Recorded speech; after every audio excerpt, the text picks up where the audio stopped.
Lors de la cérémonie d'ouverture du sommet du Forum sur la coopération sino-africaine, en abrégé FOCAC, le président Xi Jinping a prononcé un discours intitulé « Unir nos forces pour faire avancer la modernisation et bâtir une communauté de destin ».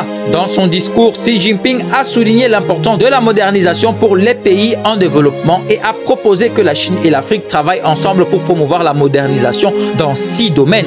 Xi Jinping a commencé son discours en souhaitant la bienvenue aux invités étrangers présents au sommet et en exprimant sa gratitude pour la présence de nombreux dirigeants africains. Il a souligné que l'amitié entre la Chine et l'Afrique est profonde et durable et que les deux parties ont toujours fait preuve d'empathie et de soutien mutuel. Xi Jinping a ensuite présenté les 6 domaines dans lesquels la Chine et l'Afrique devraient travailler ensemble pour promouvoir la modernisation. Le premier domaine est la promotion d'une modernisation juste et équitable.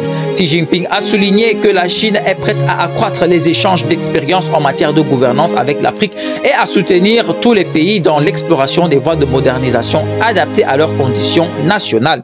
Le deuxième domaine est la promotion d'une modernisation ouverte et mutuellement avantageuse.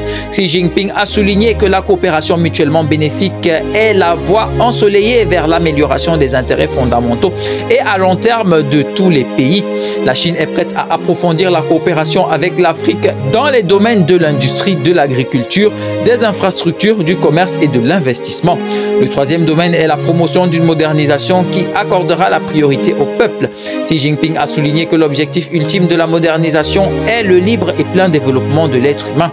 La Chine travaillera énergiquement avec l'Afrique pour promouvoir la formation des cadres, la réduction de la pauvreté et l'emploi. Le quatrième domaine est la promotion d'une modernisation fondée sur la diversité et l'inclusion. Xi Jinping a souligné que l'équilibre entre le progrès matériel et le progrès spirituel est un objectif noble de la modernisation. La Chine renforcera les échanges humains et culturels avec l'Afrique et défendra le respect mutuel, l'inclusion et la coexistence des différentes civilisations. Le cinquième domaine est la promotion d'une modernisation respectueuse de l'environnement. Xi Jinping a souligné que le développement vert est un signe distinctif de la modernisation de la nouvelle ère. La Chine est prête à aider l'Afrique à construire des moteurs de croissance verte et à réduire l'écart en matière d'accès à l'énergie. Le sixième domaine, enfin, est la promotion d'une modernisation fondée sur la paix et la sécurité. Xi Jinping a souligné que la modernisation ne serait pas possible sans un environnement de développement pacifique et stable. La Chine est prête à aider l'Afrique à améliorer sa capacité à préserver la paix et la stabilité de manière indépendante. Xi Jinping a ensuite présenté les 10 actions de partenariat que la Chine et l'Afrique devraient mettre en œuvre pour promouvoir la modernisation. Les 10 actions de partenariat sont 1. Le partenariat pour l'apprentissage mutuel entre les civilisations. 2. Le partenariat pour la prospérité commerciale. 3. Le partenariat pour la coopération dans la chaîne industrielle. 4. Le partenariat pour la connectivité.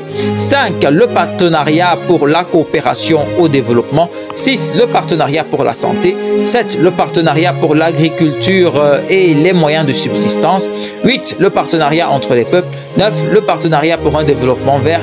Et 10. L'action de partenariat pour la sécurité commune. Pour conclure, Xi Jinping a souligné que la mise en œuvre des 10 actions de partenariat nécessitera la participation active de tous les pays africains et la coopération avec les organisations internationales. Côté africain, les dirigeants ont remercié la Chine pour avoir accueilli le sommet de Beijing du Forum sur la coopération sino-africaine, en abrégé FCSA, et ont apprécié la profonde amitié entre l'Afrique et la Chine. Ils ont également salué les résultats positifs obtenus depuis la création du FCSA, en particulier le sommet de Beijing de 2018. Les dirigeants africains ont déclaré que le FCSA est une plateforme efficace pour promouvoir le développement du partenariat Afrique-Chine et un exemple de coopération sud-sud.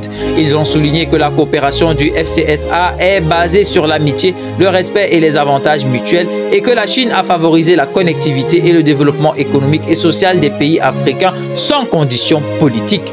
Les dirigeants africains ont également apprécié la vision de la construction d'une communauté de destin pour l'humanité proposée par le président Xi Jinping et les initiatives telles que l'initiative Ceinture et Route, l'initiative de développement mondial, l'initiative de sécurité mondiale et l'initiative de civilisation mondiale. Ils sont disposés à travailler avec la Chine pour défendre les valeurs communes de l'humanité et aider les pays à explorer une voie de modernisation adaptée à leurs conditions nationales. Les dirigeants africains ont également soutenu la politique d'une seule Chine et condamné l'ingérence des forces extérieures dans les affaires intérieures de la Chine.